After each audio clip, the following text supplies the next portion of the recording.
Hey, Urban Monk coming at you with another quick tip. How do you measure chain stretch fast and easy? Here's how I go about it. Find a point on your swing arm like this that makes a natural marker. Then check your service manual for the spec that you need. In my case, it is 12.6 inches for 21 pins or 20 pitches.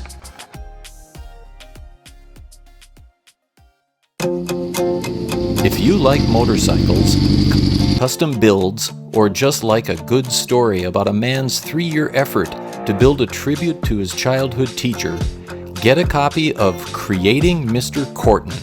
In it, you'll learn how this man changed this man for the better. How this man took this and built this. How these guys became lifelong friends and enthusiasts of motorcycling and craftsmanship, and how the name Urban Monk originated. It's available from Amazon anywhere in the world that Amazon ships, in both paperback and ebook, or you can purchase through a link found on urbanmonktv.com.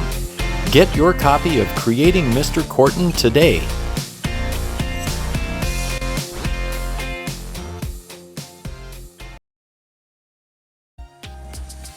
Use a measuring tape to go from that point on the swing arm to the spec. Again, in my case, 12.6 inches, which is just under 12 5/8 of an inch.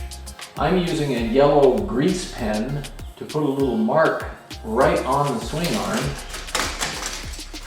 and then I transfer that mark up closer to the chain. Alternatively, you could permanently do this by scratching the paint on here. You're going to expose some aluminum, but this is something that you're going to want to come back to all the time. Or maybe get some white paint and just paint the mark onto your swing arm. Then line up any pin with your first mark. Count out the number of pins that is specified in your service manual, and you can get a quick judge of the condition of your chain just using that mark. That way you always know the condition of your chain. This has been a quick tip. If you like what you see, give me a thumbs up and subscribe if you want to become an Urban Monk. Thanks for watching.